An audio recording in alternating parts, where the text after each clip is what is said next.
ქალაქი კანი. საფრანგეთის რივიერაზე მსოფლიო შოუ-ბიზნესის ეპიცენტრია. აქ თავს იყრიან ცნობილი მსახიობები და საუკეთესო კინემატოგრაფისტები. ეს წითელი ხალიჩა და კინოს ლეგენდები კანის ისტორიას გვიყვებიან. აქ კანის ლომების საერთაშორისო კრეატიული ფესტივალი იმართება, სადაც დიდი ეკრანის ვარსკვლავებს დიდი იდეების ავტორები ენაცვლებიან.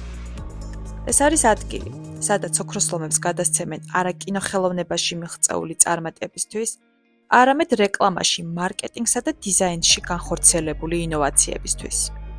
უძილო ღამეები, ათასობით კონკურენტი მთელი მსოფლიოდან და მხოლოდ ერთი მიზანი, კანის ლომების მოპოვება. ამ გლობალური პლატფორმისა და ქართული შემოქმედებითი ინდუსტრიის კვეთაზე უფრო ვრცლად ფესტივალის ოფიციალური წარმომადგენელი საქართველოში, ლევან ლეფსვერიძე მოგვიყვება.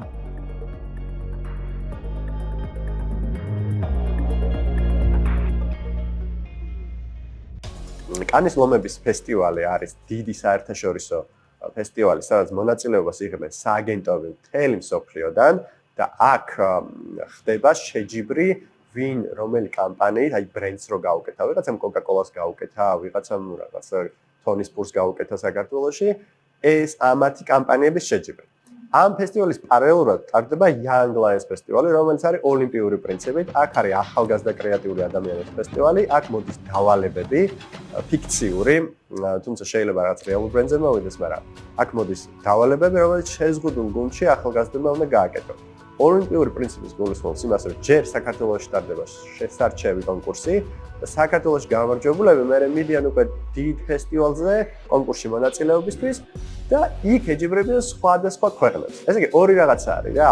არის რაღაც დიდი მსოფლიო ჩემპიონატი, არის მაგისი ახალგაზრდული ვერსია და ამ ახალგაზრდული ვერსიის ორგანიზატორები ვართ ჩვენ. Young Lions-ების კონკურსზე, ანუ ახალგაზრდულ კონკურსზე, პირველი დიდი გამარჯვება, რომელიც იქ დიდ ფესტივალზე მოხდა, იყო ოქროს მედლების აღება მარკეტერების კატეგორიაში. ძალიან მაგარი кейსი იყო ეგ.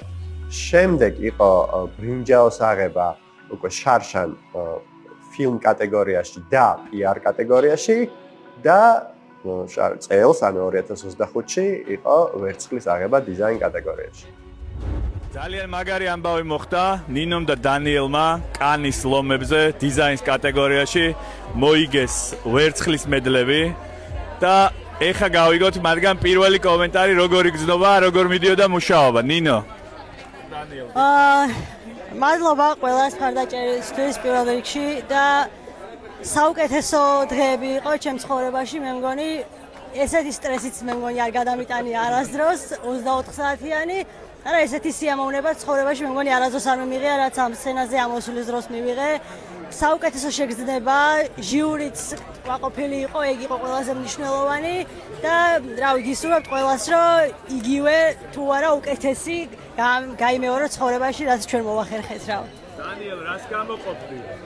მართლა წარმოუდგენელი შეგრძნება არის ეს ყველაფერი და მინდა დავამატო, შემდეგ წელს ოქრო უნდა ავიღოთ ქართველებმა. დიდი მადლობა. საქართველოს ისტორია არის შემდეგი. 2015 წელი იყო გარდამტეხი, იმიტომ რომ ერთის მხრივ დიდ სარეკლამო ფესტივალზე, კანის ლომების დიდ ფესტივალზე გავიმარჯვეთ და პირველი ლომი ავიღეთ რეგიონის ისტორიაში, საქართველოს ისტორიაშიც და მეორეს მხრივ დავიწყეთ ჩვენ უკვე მე და აკომ Young Lions-ების ორგანიზება და ჩავატარეთ პირველი ახალგაზრდული ფესტივალი, სადაც პირველი 11 მონაწილე ყავდა და აი მან დაიწყო ყველაფერი.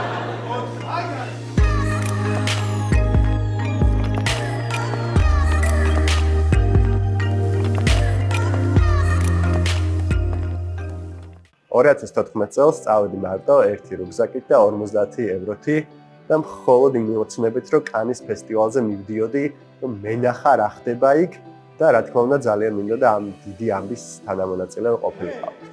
Რო ჩამოვედი, ღამეები ვფიქრობდი, რომ როგორ შეიძლება რომ გავაკავშირო ჩემი ქვეყანა, ჩემი გუნდი, ჩემი სააგენტო, რა გავაკეთო და მაშინ დავსერჩე და აღმოაჩინე, რომ არსებობს ეს Young Lions კონკურსი.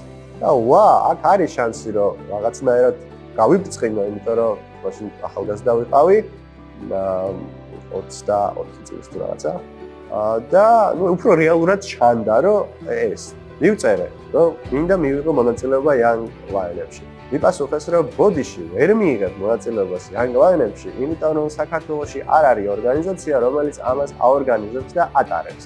და ხომ არ გინდა რომ შენ იყო.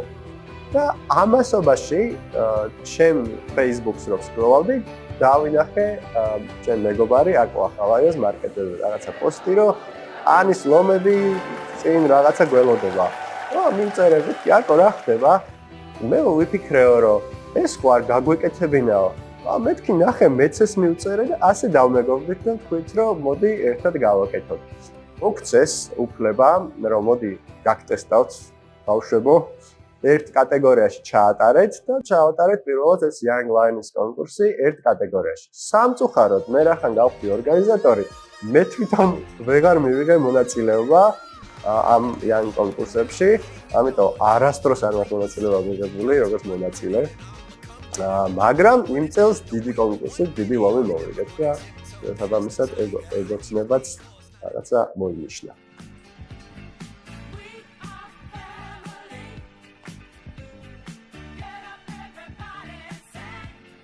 Young Lions კონკურსში მონაწილეობა შეუძლია ყველას, ვინც არის 31 წელს ქვემოთ და საქართველოში მოღვაწეობს ქვეყნის სახელით რომ გავიდეს. არის ორკაციანი გუნდები, ყველას შეუძლია ცადოს ბედი. შესარჩევი კონკურსი ზუსტად ეგ არის. ანუ იდეა არის, რომ აბა საქართველოში ერთმანეთს შევეჯიბროთ და გამოვავლინოთ ის ერთი გუნდი, რომელიც ამ კატეგორიაში უკვე იქ საერთაშორისო ფესტივალზე წავა და იქ Young Lions-ებს სხვადასხვა ქვეყნებს შეერკინებს.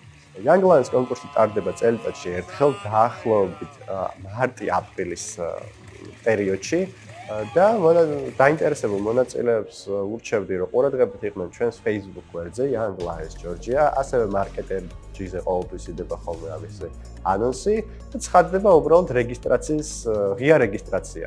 აი ამადამ თარიღიდან ღია არის ყველაფერი, შემოიტანეთ თქვენი განაცხადი, დარეგისტრირდით, რაღაცა სიმბოლური გადასახადი არის, რომ გავფილტროთ, თორე ისე ძალიან ბევრი რეგისტრირდება ხოლმე. და ხო, ეგ არის და ეგ. მერე ტარდება დიდი კონკურსი და მე იმედია გაიმარჯვებს. ყოველ წელს კანი გვახსენებს, რომ იდეას იქნება ეს კადრში ჩაწერილი ისტორია თუ ბრენდის მეშვეობით გადმოცემული მესიჯი, შეუძლია შეცვალოს ხედვა. ეს ქალაქი რჩება ადგილად, სადაც ხელოვნება და ინოვაცია ერთმანეთს ხვდებიან და სადაც შემოქმედების მომავალი იწყება.